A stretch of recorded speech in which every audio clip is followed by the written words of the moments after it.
L'intelligence selon le PN.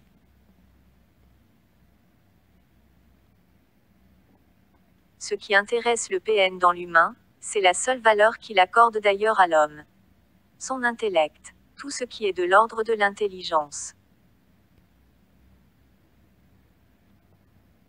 Mais seul l'aspect intellectuel et stratégique de l'intelligence l'intéresse. C'est là la seule définition de l'intelligence pour lui. La sensibilité ne l'intéresse pas, sauf dans l'optique de scanner autrui dans le but de l'exploiter. Il est donc fasciné par les surdoués. Surtout ceux qui le sont dans les sciences dures, rationnelles, comme les mathématiques, ou bien ceux qui sont des champions de stratégie et qui sont dans la compétition ou le combat. Comme les champions reconnus au jeu d'échecs. Ou encore les chefs de guerre autoritaires et charismatiques, les bandits réussissant de gros coups, ou encore les grands sportifs, les manipulatrices célèbres. Tout ce qui les intéresse chez l'humain, c'est sa capacité à dépasser les limites. Que ce soit au niveau de l'exploit physique ou intellectuel, ou bien au niveau de transgression des règles sociales, comme le vol organisé par exemple, la manipulation de masse, les crimes parfaits. Ces choses le fascinent car elles lui donnent le goût de vivre. Ce sont en effet des modèles qui lui correspondent. Il est vivement attiré par les capacités des robots et surtout ce qu'on appelle l'intelligence artificielle. Ce qui le fascine dans les robots, c'est leur rapidité. Il se sent aussi proche des machines parce qu'elles ne s'encombrent pas d'émotions. Enfin, il apprécie leur logique implacable. Grâce à ces caractéristiques, la vitesse, l'absence d'émotion, et la rigueur de leur logique, c'est le fait qu'ils puissent dépasser l'humain qui le fascine.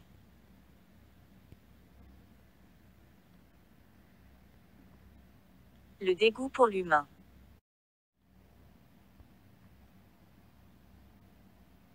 Ce qui caractérise l'être humain, c'est qu'il a plusieurs formes d'intelligence, qu'il a des émotions, qu'il puisse se tromper et qui n'est donc pas parfait, qu'il puisse aussi rechercher ce que c'est qu'être humain, c'est-à-dire qu'il puisse être en quête de sa propre humanité.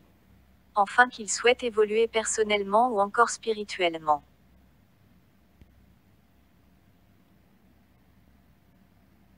Or le pervers narcissique a un dégoût profond pour tous ces aspects de l'être humain. Tout ce qui l'intéresse, ce sont les aspects de l'homme qui dépassent la condition humaine et qui ressemblent aux robots, nous allons le voir ici.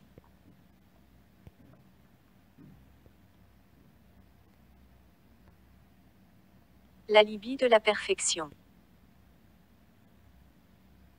L'esprit pervers narcissique se sert du modèle idéal de perfection, auquel il se réfère à tout moment, pour juger les êtres humains. Il veut, lui-même, montrer aux autres qu'il est parfait.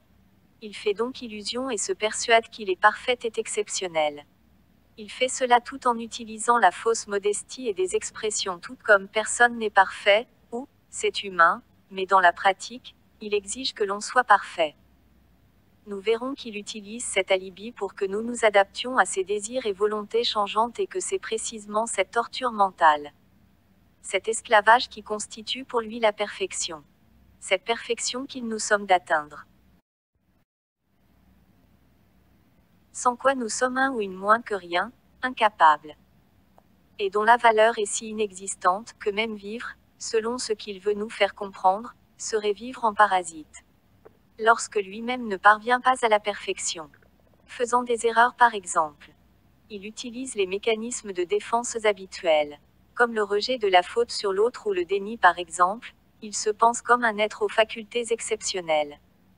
C'est comme un enfant qui joue à se faire croire qu'il est un super-héros. On l'a vu, sa forme d'intelligence est essentiellement stratégique, c'est-à-dire qu'elle est axée sur la poursuite d'un plan, pour obtenir quelque chose. Le savoir seul ne lui est d'aucune utilité et ne l'intéresse pas pour ce qu'il est. Il s'en sert comme d'un outil pour poursuivre son intérêt ou ses plans pour accéder à un pouvoir et disqualifier les autres. Il utilise donc aussi l'intelligence des autres. Leur savoir, leurs compétences pour se valoriser. Dans son esprit, leurs compétences sont les siennes, surtout s'il y a un lien hiérarchique et qu'il est donc le chef. S'il n'est pas le chef, il satisfera son désir d'intelligence et de perfection par la tricherie et l'imposture, qui sont pour lui, des preuves de son intelligence, et donc de sa perfection. Dans son intérieur, Il se croit donc et joue à se croire supérieur et exceptionnel, doté d'une intelligence supérieure. C'est cet idéal qu'il a en tête lorsqu'il juge le comportement humain à l'aune de la logique, de la vitesse et de la rationalité, et qu'il méprise la complexité des émotions, l'irrationnel et le doute, qu'il qualifie de puéril, d'inutile et de faiblesse, mais surtout de signe de bêtise et d'absence d'intelligence. Nous y voici donc.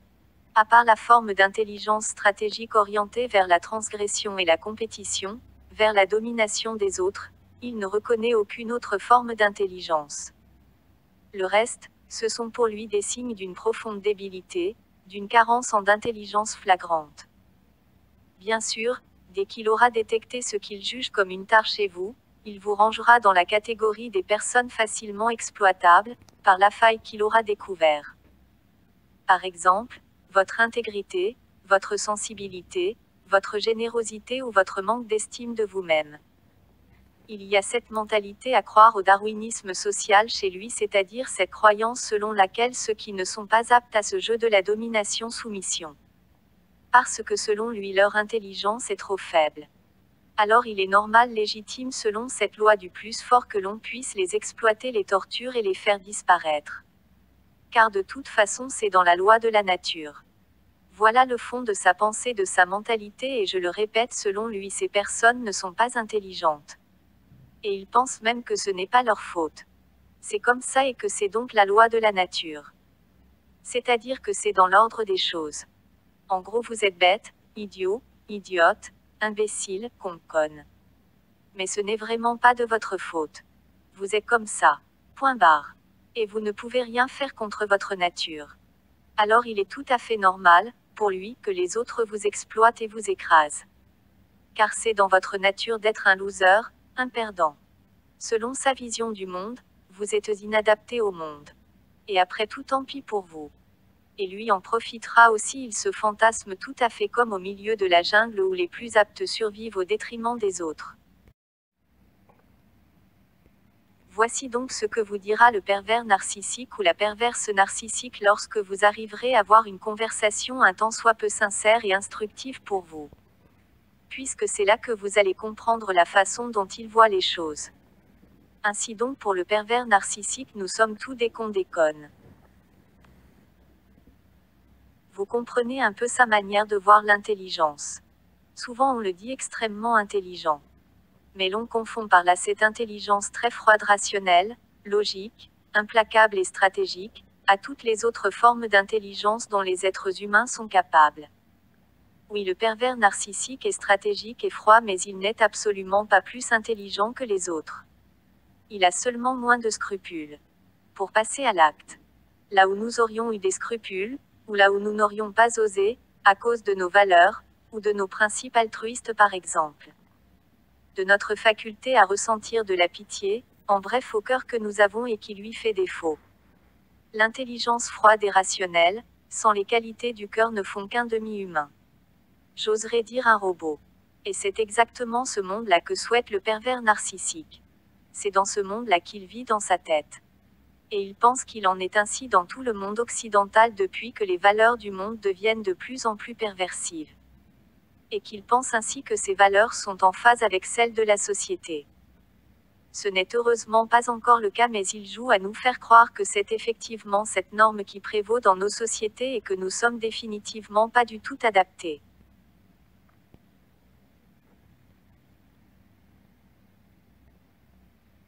Alors que faire? À nous de continuer à développer toutes nos formes d'intelligence. À nous de lui montrer son ridicule, son étroitesse d'esprit. À nous de le faire douter, de l'humilier. À nous de le contrer et de défendre ceux qui sont victimes. À nous de croire en nos valeurs, de les développer, et de croître spirituellement. Ce que lui est incapable de faire. Croyons être déjà arrivé, avoir déjà tout accompli et être déjà dans la perfection. C'est pourquoi il ne voit pas en quoi il pourrait s'améliorer. Sauf à nous faire croire pour que nous croyions encore une fois. S'il peut nous rattraper cette fois-là encore. Car il essaiera toujours et toujours à nous faire croire qu'il est sincère, fiable, et qu'il espère gagner notre confiance. Ou encore qu'il estde notre intérêt de le suivre. Ne tombez pas dans le piège cette fois encore. Mais il ne souhaite pas évoluer non plus, exactement parce qu'il ne le veut pas et qu'il a choisi une autre voie. À bientôt pour une prochaine. D'ici là, lâchez prise, prenez de la distance. Et tenez bon.